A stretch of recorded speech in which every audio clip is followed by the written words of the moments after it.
Who taught you, please, who taught you to hate the texture of your hair? Who taught you to hate the color of your skin to such extent that you bleach to get like the white man? Who taught you to hate the shape of your nose and the shape of your lips? Who taught you to hate yourself from the top of your head to the soles of your feet? Who taught you to hate your own kind? Who taught you to hate the race that you belong to? So much so that you don't want to be around each other. No, before you come asking Mr. Muhammad, does he teach hate, you should ask yourself who taught you to hate being what God gave you. I have a dream that one day this nation will rise up and live out the true meaning of its creed.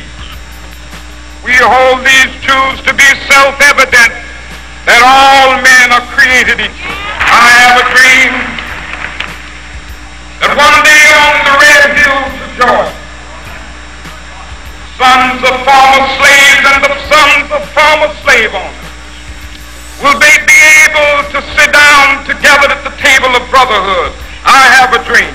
My four little children will one day live in a nation where they will not be judged by the color of their skin, but by the content of their character. I have a dream.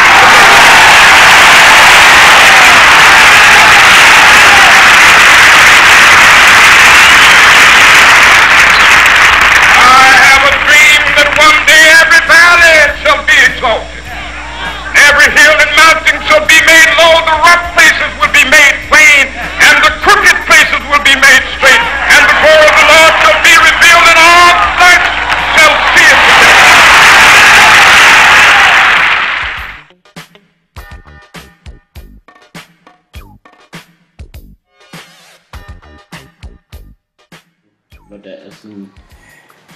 Jamen altså, der er jo sket meget siden 1964. Det er jo faktisk der, hvor det var officielt, at sorte fik de samme rettigheder som de hvide i USA, ikke?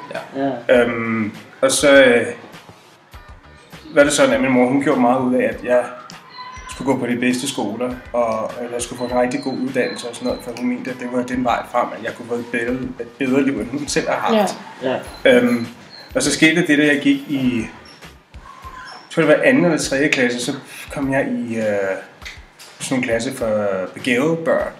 Og sådan er det i USA, altså det er en del eller opdelt, ikke? Altså de kloge, og så den der lidt mindre kloge, og sådan den der gennemsnit og sådan noget. Og der kunne jeg mærke, at lige pludselig så var jeg altid kun sammen med en anden sort i liv. Vi var ikke så mange, altså de fleste andre var hvide, eller jeg husker, der var 2, der var sådan latinske amerikanere og sådan noget, ikke? Ja. Og så er det ligesom, der er sket noget for mig, at jeg var ikke ligesom andre sorte. Altså, og jeg talte heller ikke ligesom andre sorte, altså jeg talte mere korrekt og sådan noget. Så det var ligesom, jeg personligt oplevede sådan lidt racisme fra andre sorte, at de troede, jeg ville være hvide og ikke ville være sort, og fordi jeg kunne lide forskellige slags musik, ikke kun hip-hop og R&B, men jeg kunne også lide rockmusik og elektronisk musik og sådan noget, så jeg var sådan, ikke helt sort, men altså det er jo, altså, der gik mange år for mig, hvor jeg sådan lidt, okay, altså, det at være sort, man er sort på mange forskellige måder, det er i bund og grund kun ens hudfarve, ikke? Altså, det er bare fordi man har sort hud, at det skal bestemme ens personlighed og det man kan lide.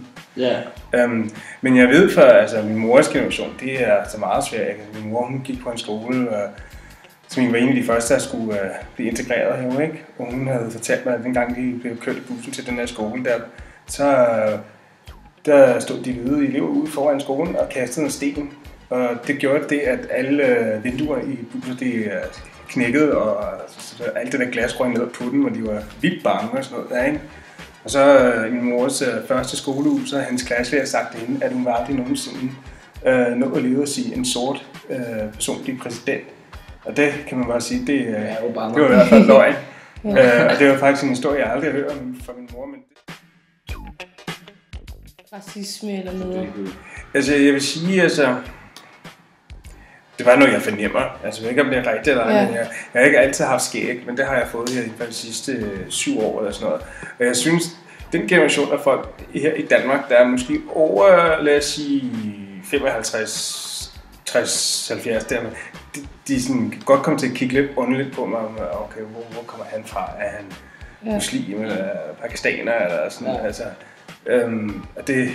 det kan vi takke Dansk Folkeparti for, ikke? Altså, det kører meget det der fremmede had og fremmede angst, ikke? Altså, det blev nærmest normen jo, ikke? At man kan tillade sig at være sådan, fordi de har haft magt sammen med Venstre og de konservative så mange år, ikke? Så det nærmest bliver accepteret at være sådan lidt småt racistisk, ikke? Altså, det er sådan, jeg synes er rigtig ærgerligt. Det er sådan noget, jeg tror, der er blevet værre inden for de seneste 10 år, fordi Dansk Folkeparti har været med i regeringen og har været støtteparti for den danske regering, ikke?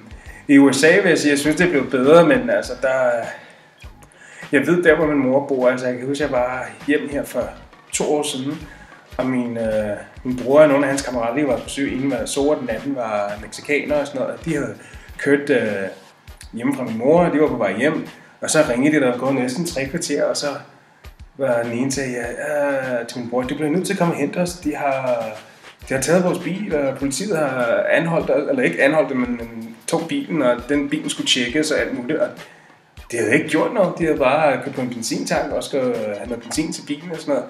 Og jeg var sådan lidt, okay, hvad sker der? Altså sådan, det tænkte jeg, der var for langt ud, at de har bare taget bilen og sådan noget der, og sådan, ikke rigtig givet mig en grund, eller det har blevet mistænkt for et eller andet, og de blev med at sige, der var ikke noget i bilen og sådan noget.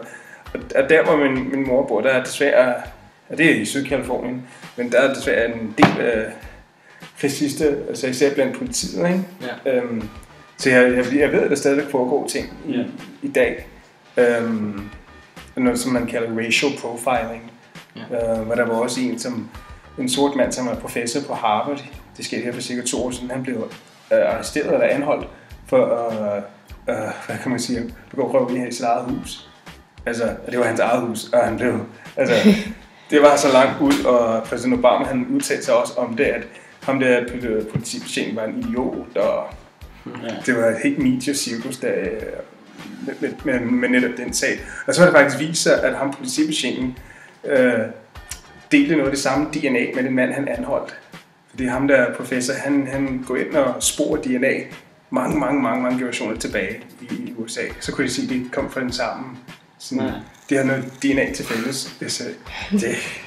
Og det er også det, jeg tænker nogle gange. Altså, vi er jo mennesker alle sammen. Vi har samme følelser, vi har samme behov. Altså, vi bare har forskellige øjenfarver, hårfarver og hudfarver, ikke? Altså, men vi er jo mennesker. Altså, og det er sådan, jeg vælger at kategorisere mig selv, ikke? Altså, at jeg er mennesker først og fremmest, men jeg ved jo også, at jeg har en anden hudfarve end nogle andre, ikke? Og jeg er en minoritet også på andre måder, ikke? Så, men jeg er jo et menneske, altså, jeg vil gerne blive accepteret og elsket for den, jeg er. Det er også noget, jeg skal være hadet for den, jeg er, men det vil jeg ikke lave om på. Jeg vil hellere blive hadet for den, jeg er, end elsket for den, jeg ikke er. Det er sådan, jeg har.